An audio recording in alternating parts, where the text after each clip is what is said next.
Hi guys, and welcome to another interview in A Girl Talks Formula One. Today I have for you official YouTube starter, Mr. Aiden Rule. And I quote, because Rule is not actually his real name, but this is more like, let's say, his artistic name. This fun video editor and content creator has worked with the likes of big Formula One channels, WTF1. Want to know more about his life? Don't miss this episode in 3, 2, 1. Let go. Hi guys, and welcome back to another episode of A Girl Talks Formula One. With you, your server, Manena, and today I have a very special guest. With you, Aiden, a content creator, YouTuber, and major Formula One fan. He actually works with several Formula One accounts. Tell us, Aiden, how did this whole journey begin? Because you told me you have actually been in the YouTube world for around 9 years, right? Yeah, well, hello. Thanks for having me. It's lovely to be here. I'll try not to shout as much as I do on my channel, but there's no promises. But yeah, been making YouTube videos for around 9 years. I think it'll be this July. Started when I was around 11, 12 years old. Basically grew up watching YouTube because I was born in 2000. So I sort of like grew up as YouTube sort of, became a thing. So yeah, I'd always watched it, always enjoyed it, especially when I was a bit younger. And I always just wanted to be a bit of either a race driver or a YouTuber, basically. So yeah, made my little first channel back then, was called Mr. Aiden Rule. There's not much backstory behind it. I just put in, my last name is not Rule, but that's just, it was a weird username you have as a kid. I mean, we've all got the weird ones. But yeah, so made videos on that for a while, sort of on and off for a while until I was about year 10. So that's what, 16 years old, 15 years old. And then I started making videos more consistently, which weren't around F1. And then eventually last year, about a year ago, nearly now, I decided to just make a new channel all around F1. And here we are. That's amazing. So basically, I mean, you're so young. So basically you started YouTube around 11 years old. Yeah, about that. I think, yeah, I was 11 years old when I first started making videos on YouTube. Obviously, they're only like little camcorder on my laptop screen sort of thing. But I think I've been watching YouTube videos since I must have been like 7, 8 years old. A true Gen Z kid, living with technology. And know that you are working actually as a freelance video editor. For whomever has not seen Aiden's videos, his videos are amazing. His editing skills are incredible. But you work with actually one of the biggest Formula One channels, WTF1. Does this stand for What the Formula One? Yeah, I think no, it's not. It's Who's the Fastest One. Oh, okay. I thought that That's was a the good start as well. But yeah, one. I think it's meant to say that, but they sort of just let people discuss what it is because it gets the conversation going as well. But yeah. How did you start working with them? What's it like? Well, I've always been, like I said, I've been watching YouTube for a long time, especially like F1 YouTube and stuff like that. So I was watching like Matty, the presenter, and Tim Amada, people like that back in the day since like 2013, 2014. So I've always been around the sort of space, knew them all, like enjoyed watching their videos. And then as WTF1 became a thing, I watched it all and stuff like that. And then obviously as I started making videos in the F1 space, it's quite a like tight knit community. So you start making friends a lot of the time, like meet people. And obviously my videos are quite highly edited. So eventually people found I could edit quite well. And I was looking for freelance work because obviously as a student, it's always good to have a bit of extra income coming in. So yeah, I was doing that for a while. And then Tomo F1, actually, the legend that he is, I basically just insulted him quite a lot until he decided to be my friend. And he edited for WTF1 for about half of last year. And eventually he left to join Veloce. And because he knew I was like good at editing or whatever, he put my name forward for them. And yeah, that's sort of how I got in there. So now I do 1 day a week with them editing. And then I do, if I need extra days or whatever, just do other bits and bobs. But yeah, because I'm a student, I can't really do full time with them, but it's quite weird working with people I used to watch for ages, but I'm really enjoying it. And it's very challenging editing, but it's fun. I bet it is. And I mean, who knows? You might be the next one, going to a Formula One race for them. So that's pretty amazing. I mean, it has its perks, even as a student. Speaking of students, you actually are studying something related to what you do. You're studying TV and radio production. Am I right? Yeah, I'm studying TV and radio production at the University of Salford, which is in Manchester. It's all right. I never was really like the biggest lover of school sort of thing. So if I was going to do uni, I wanted it to be a very productive course. And I mean, I think even productive courses at universities always have written elements to them. So I think I've got a pretty good course in terms of that because it's quite a lot of making stuff. But yeah, it's a bit weird because at the minute I just sort of like when I think about it, I feel like I'm just doing uni on the side of just editing and other stuff like that. Yeah, it's always good to have a degree anyway if my main path of what I want to do doesn't work out, I guess. No, I mean, and you're still going to learn so many new things related to Yeah. what you actually do. And it's great that you're actually studying something to form your path, you know, because you're going to meet a lot of people in university, like have a lot of contacts, and that's going to be incredible for your journey.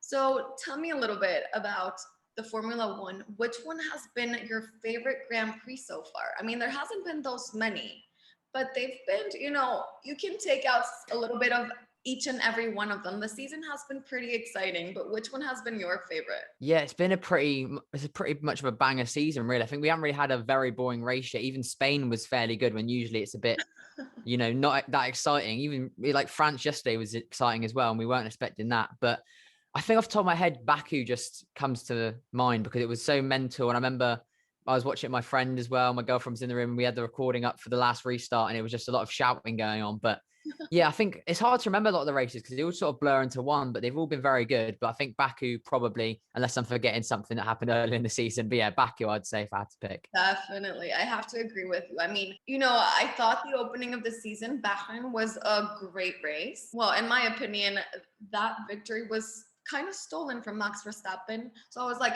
which Grand Prix is going to beat this one? And then Baku comes and bam, like every single second of the race, I was like, okay, I need it, like a little nap. I need a little rest. I couldn't. Like every single part of the race was just so exciting and stuff just kept on happening that for me, that one has been the best one so far too. And who's Yeah. your favorite driver? So I've always sort of been, well, hang on, let me just show you something that's been in my room for many, many years. Tell me. I was Ooh, I'm that's an OG interesting. Hamilton fanboy. I knew you were gonna say him. I knew But you were I'm gonna. sort of like, I feel like most Hamilton fans, especially like, because when I started watching, it was about 2007, 2008. So we just got into it. He was British. And obviously, when you're younger, if they're winning, it helps. So I was always sort of a Hamilton fan watching. And I used to love his like his Vodafone car where it was all the chrome, looked so good. But yeah, probably Hamilton if I could only pick one. But I'm sort of at the point now where like, I want Hamilton to win overall. But when I'm watching the races, I'd rather have Verstappen win an exciting race than Hamilton dominance and really boring stuff. But yeah, I do like quite a lot of the drivers. I mean, there's not many I don't like other than, Mazepin, but no one really likes him. I kind of do though. So no, but you know what? I've gotten to a point where I'm like, I'm gonna stop asking British people who is their favorite driver because they all say Lewis Hamilton. I always get the Yeah, same.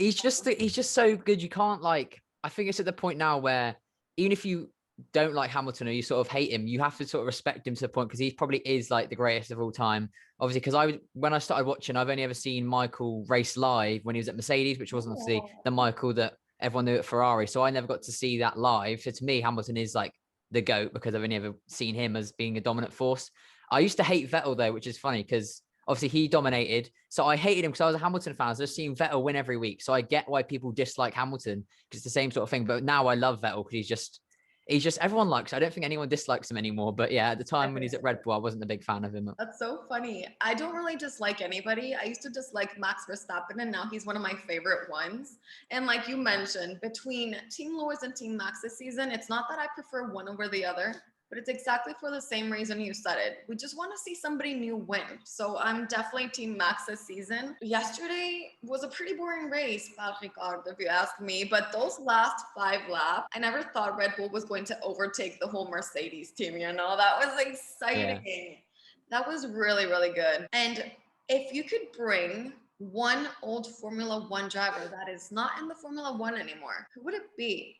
It can be all the way from the Fangio era all the way to, Marcus Ericsson or Kevin Magnussen. Like, it doesn't even matter. Who would you bring back to the Formula One? That's a really hard one, actually, because when you first said, I was, oh, there's got to be an easy one like Button, obviously, but I never really connected with any other, like the older ones like that. Like I didn't, if Alonso wasn't in the sport, I wouldn't have said him. I really don't like Alonso. I don't know. There's quite a lot of people in Formula E that used to be in F1 that are quite good, and I think probably deserve a chance. So Van Dorn maybe, but it might have just been Alonso being so good that made him seem really bad when he was in Formula One. A bit like how we see with, Max and stuff like that. But yeah, possibly him. I don't know. I feel like there's a lot of Red Bull drivers that have just had a quick chance and then didn't really get a chance to go further. But I can't really think of one. Maybe Albon. I don't love Albon like some people on Twitter really love Albon, but I think it's a bit unfair. He's out of Formula One completely. But I mean, I respect Red Bull's sort of look, just if you can perform, you'll do well. If you can't, it's over, sort of. You know what? At least you didn't say Nico Hülkenberg. Everybody Oh always yeah. says that. I'm like, don't. Oh, I would like to see Rosberg. I would like to see Rosberg just to see how he would do against Hamilton. So I Yes, didn't like Rosberg much because obviously I was a Hamilton fan, but I would like to see how he would do and if it wasn't just a one-off or anything like that. but you know what? I liked your Bouton answer.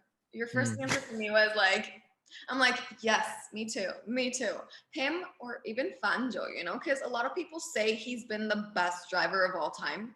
It would Yeah. actually be interesting to see him perform on the Formula One nowadays. Because Mm. also, if we look at Fangio and maybe a few other drivers from his era, nowadays it would actually be considered gentleman drivers, not so much Formula One drivers. So that's a whole new interesting experience if you ask me. When did you start getting involved in the Formula One? Oh Christ. So I've been involved in racing sort of my whole life. So my dad used to be a bit of a boy racer back in the day. And then he had me fairly young. So he was around like early 20s. So I think I was around 1 or 2 years old and he started racing on like short oval tracks, like not banger racing, but on the same events as banger racing. So he do like the non-contact, like rod version of that.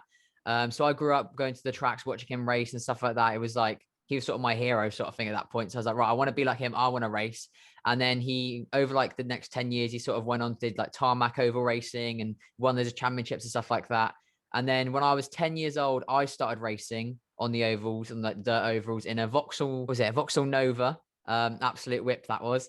And then a year later went on to classic minis into like a contact formula. They're called mini stocks around the UK. So used to travel the UK and my dad doing a bit of that on ovals and stuff like that till I was 16. So racing was always in my family and like in my blood. And then as far as F1 goes, I remember watching the first season I remember like fully being invested in was 2008, but I think I must have seen some on and off before. But my earliest actual F1 memory is that Glock live and the sort of, they used to do the old race highlights for the 2008 season. They used to be like mini music videos. And that's what first got me into like wanting to make videos as well. So I used to think like, oh, those videos are really cool. I want to make videos like that. So it's weird that sort of I got the idea of making and editing videos and stuff from F1.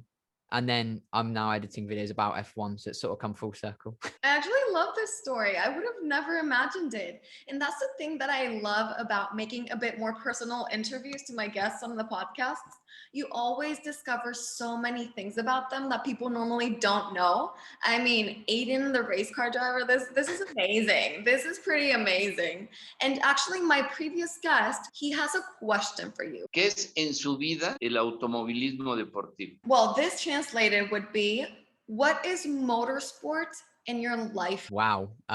Very deep, but actually quite well, like I said, I guess before, my whole life's been revolved around motorsport. So motorsport sort of has been my life for a large part of it. So I grew up going to watch my dad race, then I raced. And then obviously apart from wanting to be like a YouTuber on like when I'm locked inside or whatever, my sort of dream job and my like aspiration was, oh, I want to be a race driver.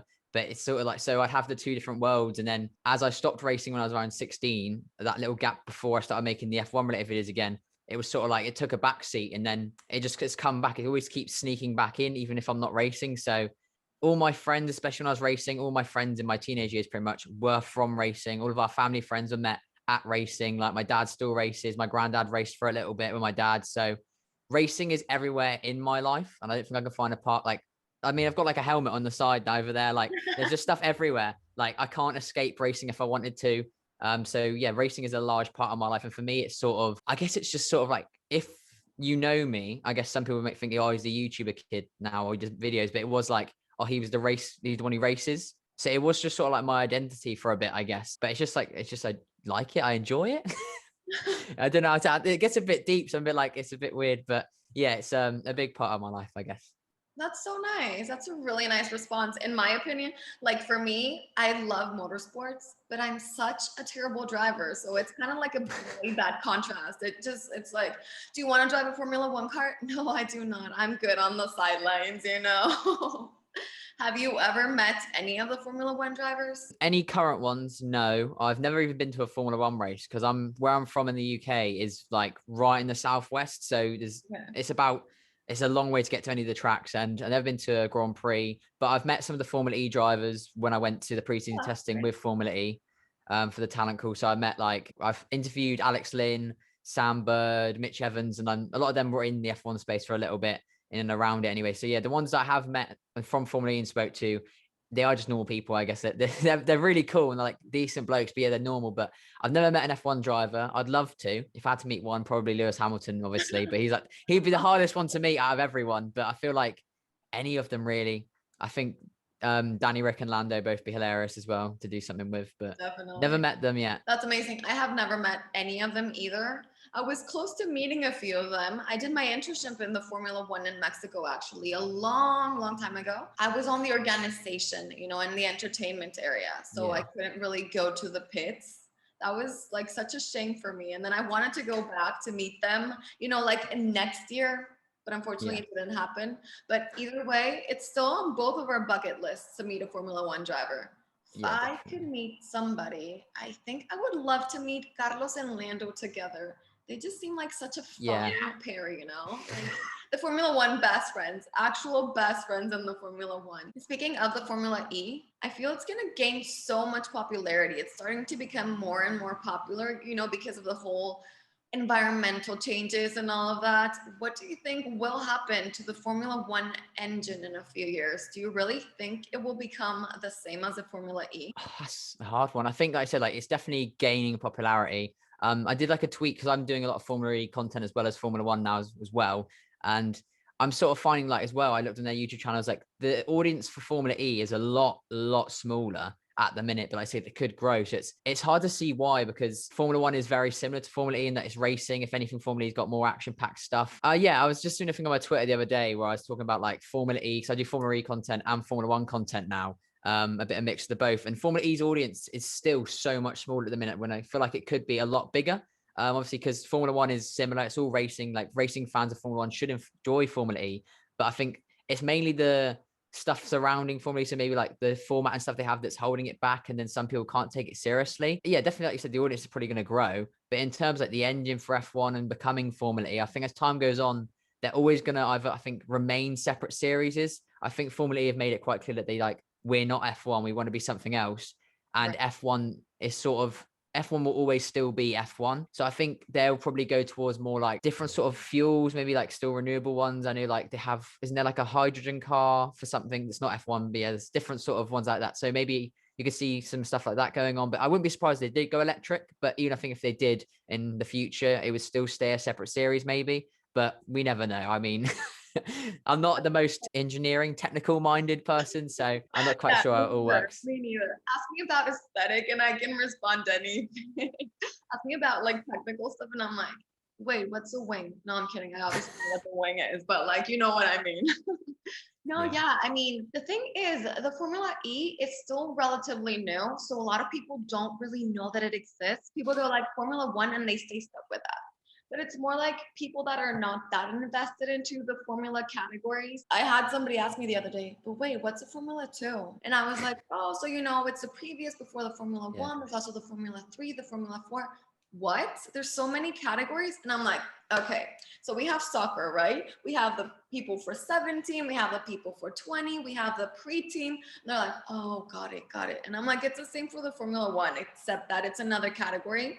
And then that category has the electric, the blah, blah, blah, you know? So I think it was during the pandemic that the Formula One started gaining real popularity, we could say. A lot of people thought it was going to disappear. And whether you like it or not, and I mean you, people in general, Drive to Survive really helped the Formula One gain a lot of popularity. Definitely. Like I was already like I said, I've been watching F1 for a long, long time, but during my mid-teens and like sort of even up to like 3 years ago, I'd sort of became more of a casual fan and watched it just if it was on. I might occasionally miss a race, like I wouldn't be, and that was mainly when it was just like Hamilton dominating majority of the things. Sort of, I was just like I can see how if you're not that invested, it can be boring and you don't want to watch it.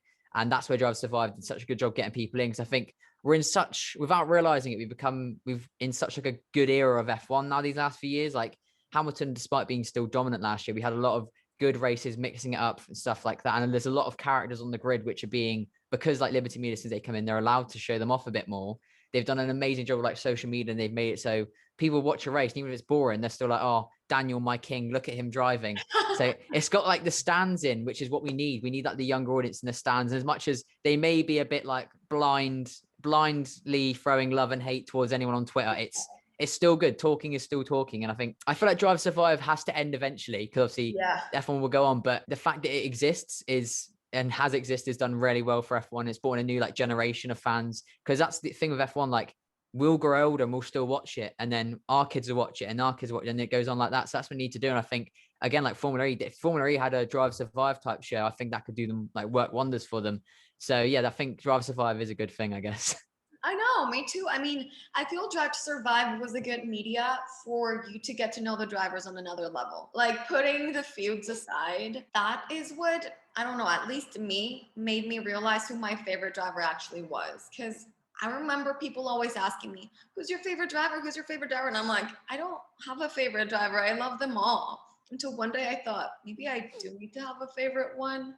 So now I'm all about Carlos Sainz, to be honest. Yeah.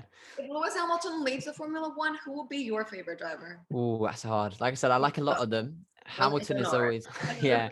Hamilton's always like the number one, I guess. But yeah, after him, there's a couple that are sort of in the pool. So Ricardo, I've always really liked Ricardo since he's joined. I think he's funny. Like, it's mainly like the funny drivers, but Lando's definitely in there. But especially when he first sort of joined and he had a lot of popularity, I'd somehow, for some reason, just didn't click with him straight away. I was like, I don't know.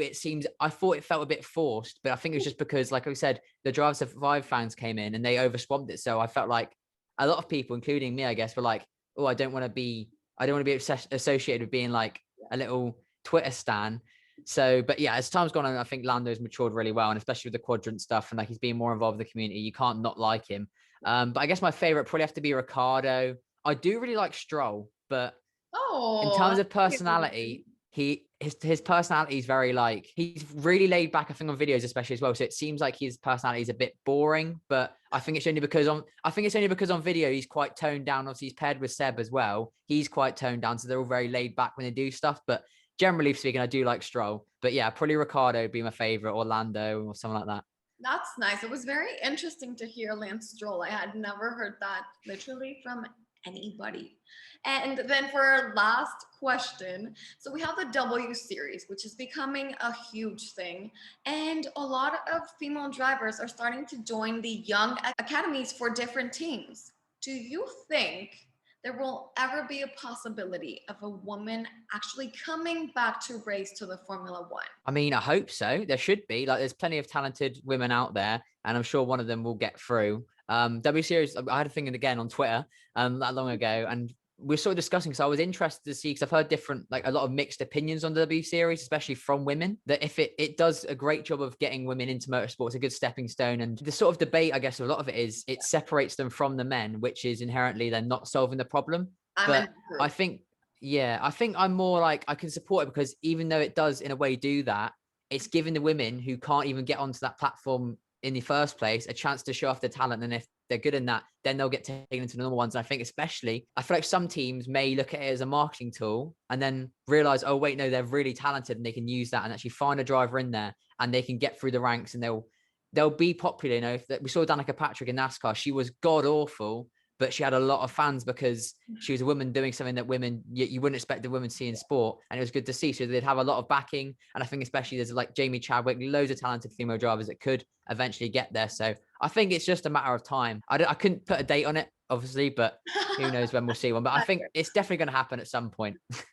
Here's to hoping. I mean, because I'm definitely from the group that you said of women that think that W Series is becoming probably as big as the Formula One, but female related, that I'm kind of scared that's going to like separate them from the Formula One. Yeah, like especially as well, I saw in the Italian Formula Ford have separate trophies for the women. I get what they were doing in gesture was probably like meant to be a good thing, like trying to be supportive of them, but it just seems so unnecessary, especially because a lot of the women in there were getting podiums anyway and they were on the podium. So they'd have a second place trophy and then a first place trophy for the women. And it just makes it seem like they're trying to be like, oh, look, you did good for a girl, which I think, I mean, even a lot of the girls wouldn't like that either. So yeah, I think it's just a lot of it. I think everyone wants to try and get more women involved. It's just trying to find the right way to do it. But I think W Series, like you said, it's a good thing that it's there. But obviously, I think it's going to be more of a stepping stone than a final destination for the women trying to get out of the rank. Absolutely agree with you. And you know what? I love your deep answer. This is exactly what I wanted to hear, to be honest. So thank you so much, Aiden, for being here. I wish you the best of success. You're so talented, even though you probably hate being told this. You've achieved so much for being so young, and you still have a long way to go. So thank you so much for being on the podcast. It was an honor having you here. And well, wish you the best of success. Thank you so much. Thanks for having me. It's been lovely. Thank you. And thank you guys so much for watching and listening all the way to the end of the interview. See you again in a couple of weeks on another episode of A Girl Talks Formula One. Bye. Bye.